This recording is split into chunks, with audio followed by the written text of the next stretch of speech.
Hey, Marty Norris here, and today I am going to give you 5 tips that you can use specifically if you are in the sales field. And you could actually use these in any type of field, but this is specifically things that I learned after reading a book on selling. And as somebody who's in the sales industry, it's something I'm always trying to improve and do better on so that I can help more people and continue to be a success myself. So number one, in a selling relationship, once it's been established, if you want to continue to have the relationship with somebody, you need to continue to be friends.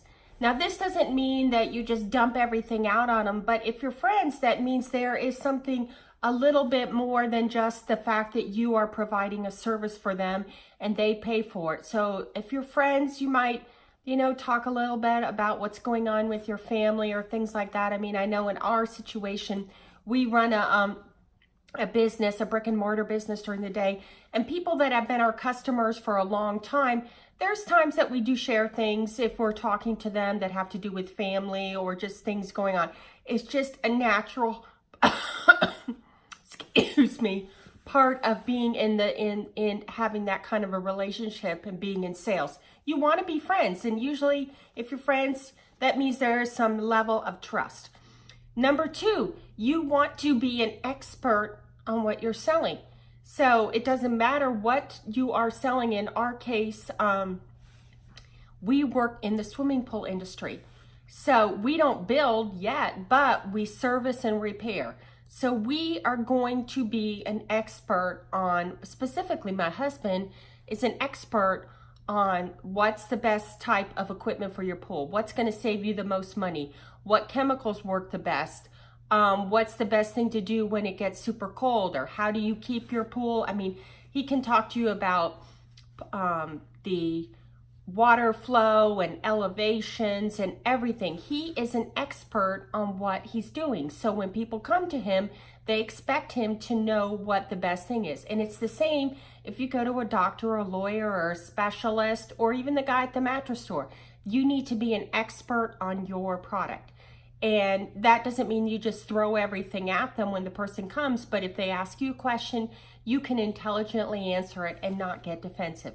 Number 3, you need to be loyal to them. That means if there's an issue that you're not going to tell them they have to wait. I mean, if it's within reason, you say, sure, I can come out and help you. I know recently, sometimes we try not to make Saturday house calls with customers in swimming pools in the, 3 or 4 off months. But if there's an issue with their thing, especially in the winter, if it's with the heater, we're going to go and we're going to take care of it. So that means we're loyal. We're not going to say to them, oh, you got to wait till Monday. If we're available, we're going to go there, especially if it's on a Saturday. If it's on a Sunday, we might try to pass.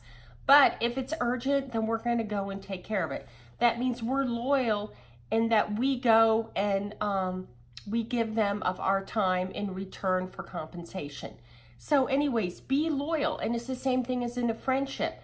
They're not going to go looking to purchase from someone else, and you're going to make sure that you are looking out for their best interest. And number 4, you need to make sure that you are willing to go the extra mile.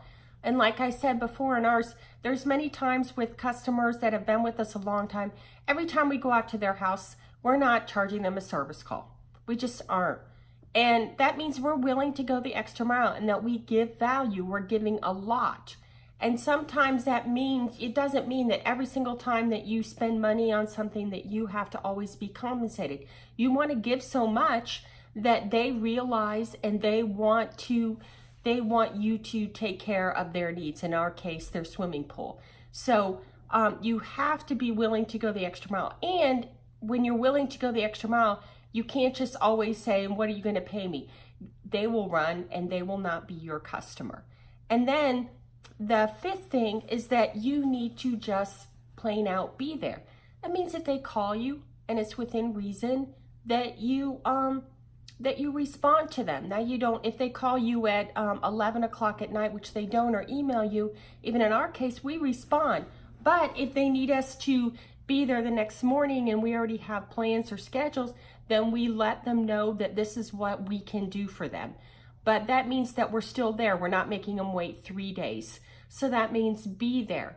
And in any kind of a selling relationship, you want to, if they have a specific need, you want to see how you can help them within reason to service their needs. And that doesn't mean that you're just a babysitter that's doing every single thing for them, but you help them within reason to take care of what they need.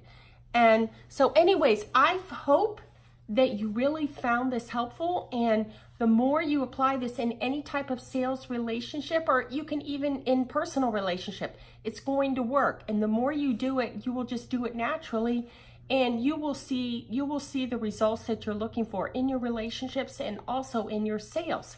And on a totally different note, if you would like to find out and get my tips on how I am building a business online so that I have more flexible freedom in my life and more choices, just message me, or you can put a comment below this video, and I will get back to you as soon as I possibly can. And you have a great day. Thank you.